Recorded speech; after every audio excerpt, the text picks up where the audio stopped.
The Centers for Disease Control and Prevention recently unveiled their national communication campaign, HIV Treatment Works. The campaign is designed to encourage people living with HIV to seek care, take HIV medications, remain in care, and adhere to treatment. Joining us today to tell us more about the program are Dr. Nnamdi Elias from the United Medical Center and Christopher Barnhill, an HIV Treatment Works participant and the national spokesperson for National Black HIV/AIDS Awareness Day. Thanks to both of you for being here. Thank you. Thank you. Now, this is an important topic for us to talk about today because HIV and AIDS has a huge impact on the DC community. Perhaps more here than other places, right? Tell us about that. No, absolutely. I mean, unfortunately, HIV, the rates of HIV in DC are higher than many parts of the country. Experts say that an epidemic is called an epidemic when 1% of the population is affected. In DC, almost 3% of the population is affected.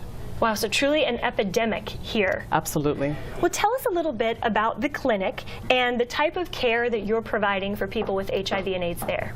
No, United Medical Center has a wonderful program, if I say so myself, because at the hospital, we realize we're the only hospital east of the river.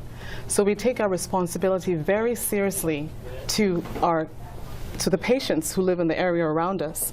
So what we do is that not only do we offer HIV testing, all the time, anytime. We also make an effort to link people into care. Very important within our program is our navigator or a care coordinator who will sometimes handhold someone to bring them into care. We have mental health people, we have case managers, because during that time a lot of people are afraid, they're stressed, they're it's really a very hard time for them. But what's so important to us that people realize, just as Chris will talk about later, that with HIV, there is treatment. And if you get in care and you stay in care, you will live well. Well, let's talk about this communications plan that you have just launched. It's actually a campaign called HIV Treatment Works, because you're telling people that it does work, right? Congratulations on this launch, and tell us a little bit about it and the changes that you've seen since the launch. Yes, at United Medical Center, we're really honored that CDC chose to launch their national program at our hospital. And I think it's because they recognized the amount of HIV that exists within our hospital catchment area. And in this program, it's part of their Act Against AIDS program, but this one is specifically targeted to educating people about the fact that HIV treatment is available. It's important that people get connected to care, that they stick to it, that they stay in care. And so this program really talks about many different people, the barriers that they're going through, but how they're overcoming it. And I think Chris here is an excellent example. Right, Chris, you've become a national spokesperson for this. Can you tell us a little bit about your personal experience and then how you became a national spokesperson and why it's important to you? Okay, sure.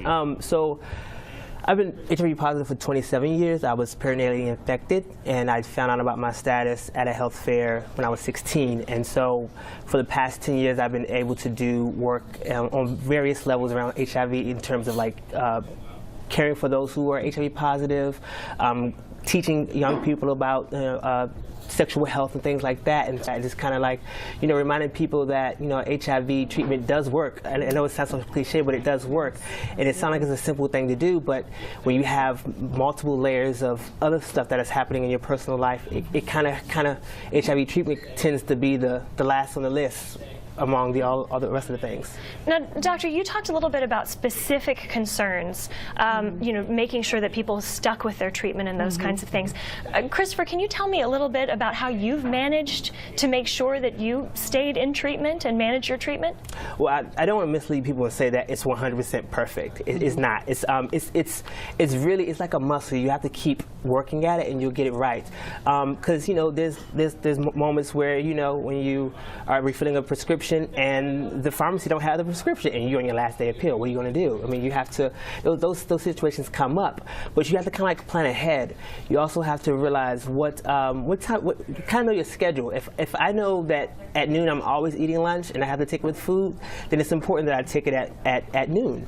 And also just making sure that you have a support system. I mean, I have friends that tell me all the time, have you taken your medication? You get on my nerves, but I appreciate the reminder. Well, were there any barriers to getting care? How is the HIV Treatment Works program speaking to the barriers to getting care?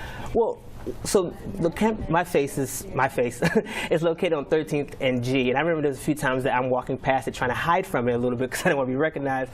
But like just like, oh shoot, did I call my doctor today? Because when you see the HIV Treatment Works campaign, you're kind of constantly reminded of what did I forget to do.